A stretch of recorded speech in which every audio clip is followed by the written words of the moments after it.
Welcome to Cora's Cottage, where things are homegrown and handmade. I started my journey in town on a small city lot where I grew a garden and preserved most of what I grew. While I was in town, I continued to learn kitchen and other homemaking skills. However, recently, my husband and I have had the opportunity to move out into the country. This means we have more space, and I will be expanding my garden and preservation skills this summer. I want to continue to expand my homesteading and homemaking skills as well. Follow along with me on this journey as I share what I learn. We have run out of bread, so it was time to go ahead and do a big baking day so that I could restock the freezer with bread. So here I'm adding 2 cups of warm water. It's about 110 degrees. I want it over 105, but not over 120. That's the nice happy range where I can activate my yeast, but I won't kill it with the water being too hot. Then I'm going to go ahead and add 1 tablespoon of my sugar, and I'm going to add all of my yeast, which is 1.5 tablespoons. Then I'm going to go ahead and mix this all together with my dough hook, just so that it all gets well combined, and then I'm going to let it sit until it gets nice and foamy on top. This takes about 5 minutes, and this shows me that it is able to be used. The yeast is activated. While I'm letting that sit and get activated, I'm going to go ahead and measure out my oil and my salt. I just add my salt right to the top of the rest of my sugar, and I'm good to just dump that right in when I am ready. So after measuring out my ingredients and doing a little bit of kitchen cleanup, my yeast is nice and active and ready to go ahead and add my oil and the sugar and salt. Once I've added those, I go ahead and I start to add flour. I start by adding several cups, but I don't add the 5 to 6 cups right away. I usually start at about 4 cups and go ahead and mix it that way. And I like to do a mix. I do 50% of a bread flour or a whole wheat flour and 50% of an all-purpose flour. And I do this because it makes it a little bit healthier for our family, and I only add part of the flour because sometimes the bread doesn't need the full 5 to 6 cups, and sometimes it needs more. It just depends a little bit on the weather and what's going on. Bread can be finicky that way. So I just mix until the flour is nice and combined, and then I know whether I need to add more. Here I was very liquidy still and sticky, so I went ahead and added a whole nother cup and mixed. I repeated this process until I got the bread to the consistency that I wanted. It took me a little longer this day because it was stickier than usual. I'm not sure if that had to do with our higher humidity or not, but nevertheless, it's what I had to do this particular day. With a yeast bread like this, it is important to make sure that you're letting it knead before you add additional flour. So if you're borderline trying to decide, do I need to add more flour, do I not? Or even if you think, oh, I'm going to need to add more flour, go ahead and let it knead for several minutes, 5-10 minutes before you add that additional flour. This can really make a difference because if you add that flour and you didn't knead it, it can give you a heavy and dense loaf. But if all you needed to do was knead, that little bit of extra time is no skin off your back. Just let the mixer go and step away for a minute. This is a great way to make sure that your loaf stays light and fluffy. When it comes to using different types of flours, bread flours, whole wheat flours, as opposed to an all-purpose flour, it is important to realize that it's going to take those flours a little bit longer to soak up your moisture, so you're going to need that knead time, and you probably won't need quite as much flour because they will soak up more moisture. It just takes them longer to do so. So that's something to keep in mind as you're making the adjustments.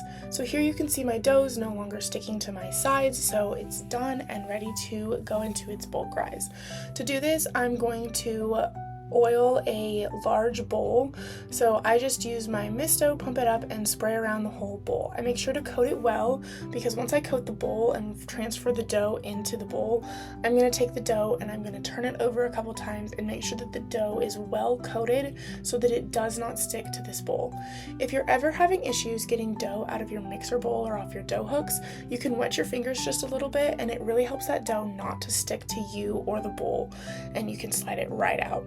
I didn't have too much issue this day, so I didn't need to do that, and I just went ahead and coated it in that oil before I wet a tea towel. I wet it down really, really well, and I wring it out just so that it's not going to drip on my counters before I unfold it and lay it over top of the bowl to allow my bread to do a bulk rise.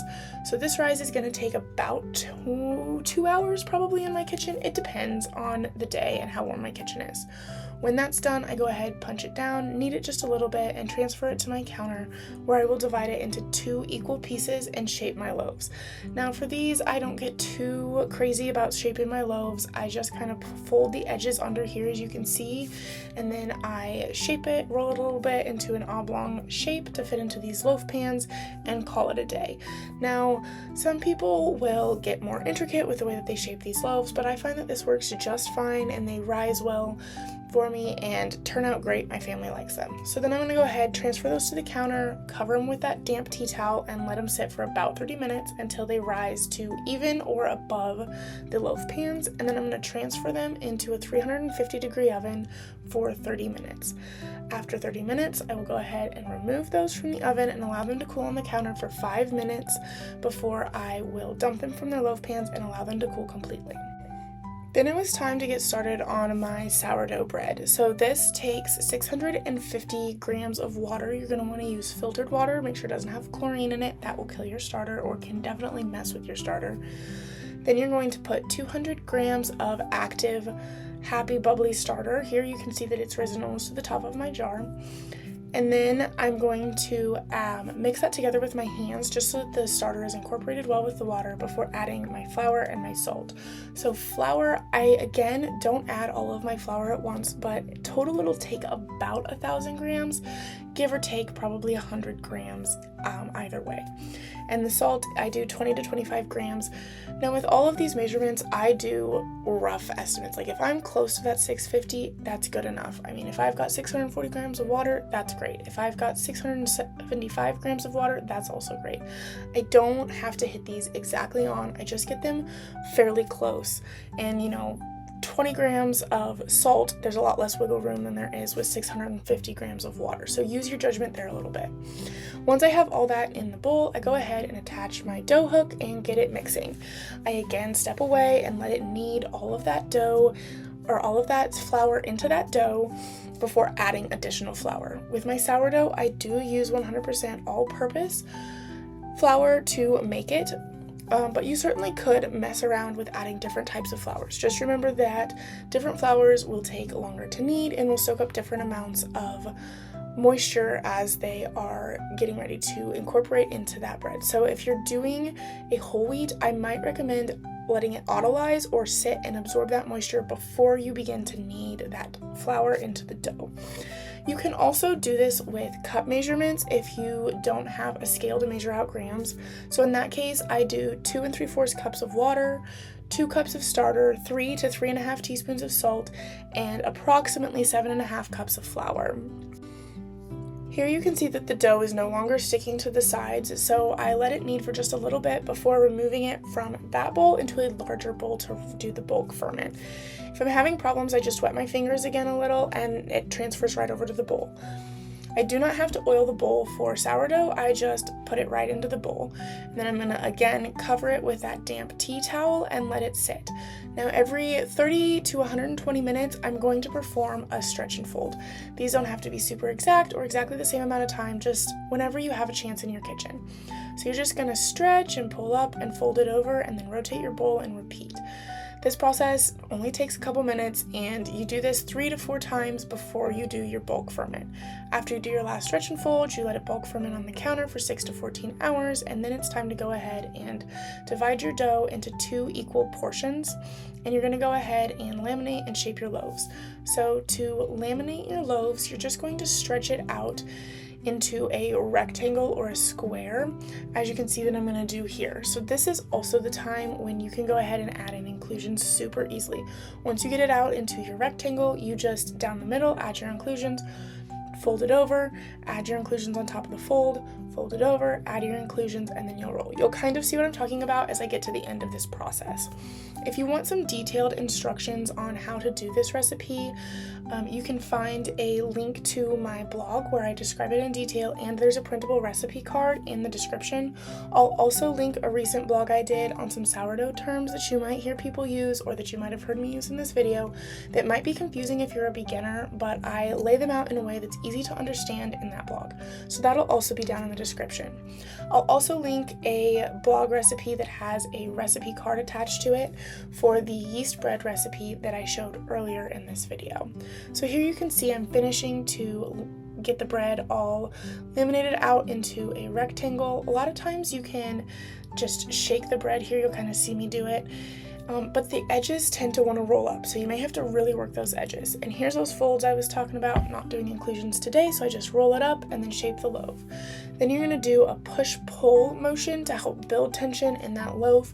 And you can kind of see the top will become smooth and just absolutely beautiful to score. So then you're going to take that and put that into your banneton or bread basket. Here I'm just using a basket with a tea towel. You can use a bowl with a tea towel. You don't have to have a fancy banneton to do this. Then you're going to go ahead and let those proof in the fridge for a minimum of 2 hours or up to 2 days. And then you're going to go ahead and you're going to score your loaves. When you're scoring your loaves, make sure that you're getting that score nice and deep. This will help with your oven rise. So will adding ice to your Dutch oven, which you'll see me do here in a little bit. Then it's time to take your preheated Dutch ovens from your 475-degree oven and add your loaves in. And here's where you'll see me add that ice. This just helps to add some steam, which will also help to get a better oven rise or oven spring, so your loaf will be nice and fluffy and tall. So then you're going to put those lids on and put them back into your oven at 475, bake for 20 minutes, remove the lids, bake for an additional 20 minutes. When they're done, you're going to take them and put them on these wire racks to cool. You're going to let them cool there completely before you package them. Something else to keep in mind is if you're adding inclusions, sometimes that can add to your bake time. You're going to want the internal temperature of your loaves to be between 205 degrees and 210 degrees. I found that one type of inclusion definitely needs a longer bake, and that is jalapeno cheddar. Those take about an extra 5 minutes with the lid on and an extra 5 minutes with the lid off.